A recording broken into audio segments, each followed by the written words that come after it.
సంతోషం అంటే లోక సంబంధమైన వాటి విషయంలో మనం మీసాలు మెలేయలేము, కాలు ఎగయలేము, నువ్వు చూసుకో నా కథ చూడని అనలేము.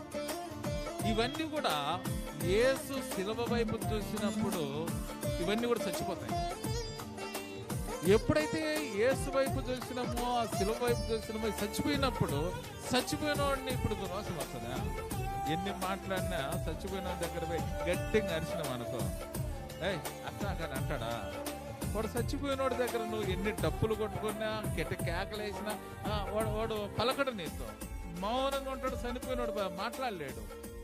ఒక క్రైస్తవ యొక్క జీవితంలో నీవు నేను లోకం కొరకై చనిపోతేనే నీలో పగ, అసూయ, ద్వేషం, కోపం, ఉద్రేకం ఈ పంచి ఎప్పుడు నీలో పని చేయకుండా ఇవి పోతాయో అప్పుడు నువ్వు సంతోషించగలవు, దేవునిలో ఆనందించగలవు.